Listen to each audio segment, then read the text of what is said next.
Je me trouve présentement devant le four à gaz de la Maison des métiers d'art et je vous propose une série de tutoriels sur le maniement du four. Donc je m'attarde plus spécifiquement dans cette vidéo-ci à l'enfournement et je vous donne quelques informations générales. D'abord, c'est un four de 19 pieds cubes approximativement, ce qui en fait un four de grandeur moyenne, donc 2 pieds et demi par 2 pieds et demi par 3 pieds de haut. C'est également un four qui est à tire descendante. C'est-à-dire que le gaz naturel arrive ici par les deux côtés du four inférieur, sont déviés par les briques de déviation, donc les flammes montent comme ça dans le haut du four, tourbillonnent dans le haut, redescendent par le devant du four et ressortent sous les premières tablettes vers la cheminée derrière. Donc les fours à tire descendante, ça permet de faire des cuissons dont les températures sont équilibrées puisque la chaleur est tirée par le bas, dans le bas du four avant de ressortir. Ça permet d'utiliser au maximum là, la chaleur qui est produite par la combustion du gaz naturel. Maintenant, il y a des considérations très importantes à avoir avant de commencer l'enfournement du four. Il faut que les briques de déviation de la chaleur soient précisément positionnées de cette façon-là. Donc, il ne faut jamais toucher à ces briques-là. Et si jamais vous arrivez devant le four et que les briques ont été déplacées, allez voir une technicienne afin de les replacer avec elle. Donc, vraiment, tout l'environnement interne, on n'y touche jamais. Ça peut avoir des conséquences complètement désastreuses sur la cuisson. Par exemple, si une brique a été tournée à 90 degrés parce que une personne qui a voulu réaliser une cuisson avait besoin de davantage de place, ce qui va arriver, c'est que la chaleur va passer à travers, va s'en venir dans le devant du four et ressortir directement par l'arrière et la température ne va jamais augmenter dans le four. De même, si ces briques-là sont absentes, la flamme va également tout simplement passer d'ici jusqu'à la cheminée et ça va complètement déséquilibrer la cuisson. Donc, on ne touche ni à ces briques-là, ni aux briques qui sont situées devant, qui ont également un effet pour orienter les courants d'air dans le four.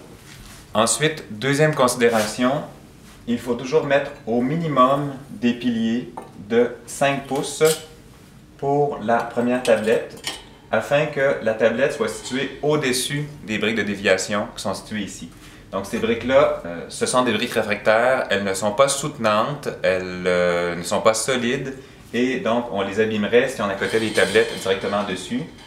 Donc dans l'idéal, on ne la dépasse pas trop parce qu'on ne veut pas qu'il y ait de l'air qui circule trop du brûleur jusqu'à la sortie.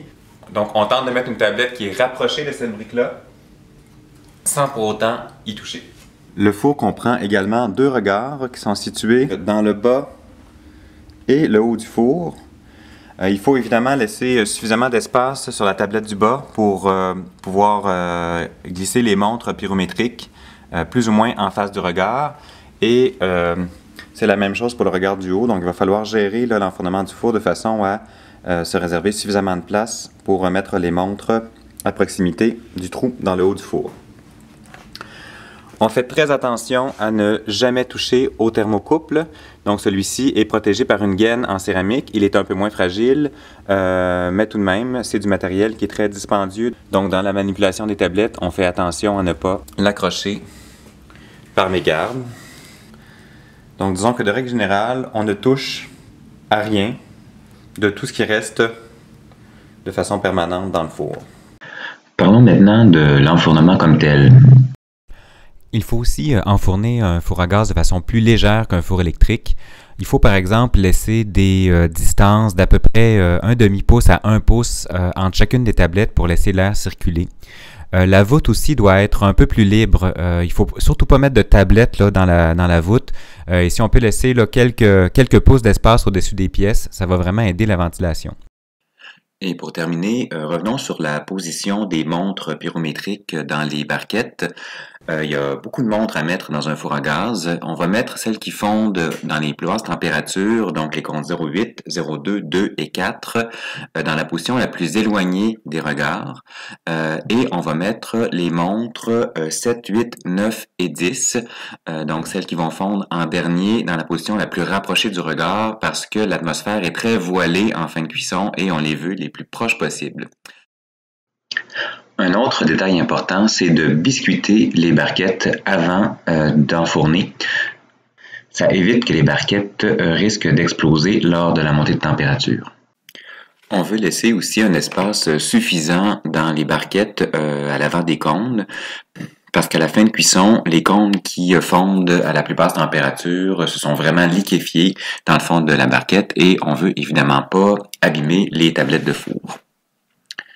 Alors voilà, l'enfournement est maintenant terminé et Viviane Leblanc-Brassard va nous faire une petite démonstration de la fermeture de la porte. Il faut vraiment la lever par en bas. Sinon, on force la botte qu'il y a là. Ça a bougé là, avec le temps, c'est normal. Ça change. Ouais. Ensuite, on le ferme. Tu sais, on force pas. On fait juste le fermer à la limite de la vis. Pour que ça accote bien. Il reste quand même un petit mini-jeu, là, comme tu peux voir.